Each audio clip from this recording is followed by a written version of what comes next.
Srimad Bhagavatam, Canto 1, Chapter 1, verse, text 13, 14, and 15, and the purports.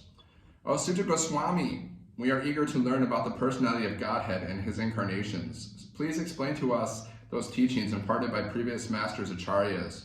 For one is uplifted both by speaking them and by hearing them. Purport. The conditions of hearing the transcendental message of the absolute truth are set forth herein. The first condition is that the audience must be very sincere and eager to hear, and the speaker must be in the line of disciplic succession from the recognized acharya. The transcendental message of the absolute is not understandable by those who are materially absorbed. Under direction of a bona fide spiritual master, one gradually becomes purified. Therefore, one must be in the chain of disciplic succession and learn the spiritual art of submissive hearing. In the case of Sutta Goswami and the sages of Naimisharanya, all these conditions are fulfilled because Srila Sutta Goswami is in the line of Srila Vyasadeva, and the sages of Naimisharanya are all sincere souls who are anxious to learn the truth.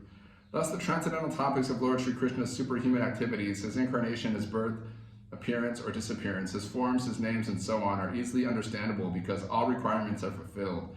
Such discourses help all men on the path of spiritual realization.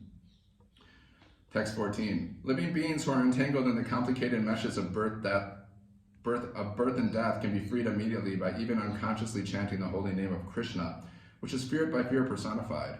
Vasudeva, or Lord Krishna, the absolute personality of Godhead, is the supreme controller of everything. There is no one in creation who is not afraid of the rage of the Almighty. Great asuras like Ravana, Hiranyakashipu, Kamsa, and others, who are very powerful living entities, were all killed by the personality of Godhead.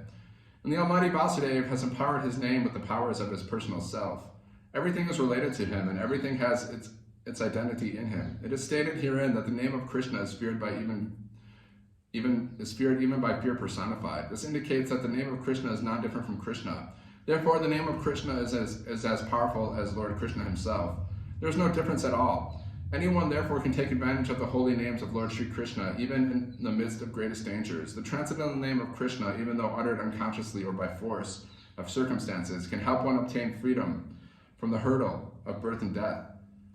Text 15. O Sutta, those great sages who have completely taken shelter of the lotus feet of the Lord can at once sanctify those who come in touch with him, whereas the waters of the Ganges can sanctify only after prolonged use.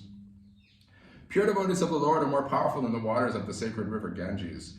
One can derive spiritual benefit out of prolonged use of the Ganges water, but one can be sanctified at once by the mercy of a pure devotee of the Lord. In Bhagavad Gita, it is said that any person, regardless of birth as Sudra, woman, or merchant, can take shelter of the lotus feet of the Lord, and by doing so can return to Godhead. Srila Prabhupada ki jai. Srimad Bhagavatam ki jai. Jai Vrindavan. Hare Krishna.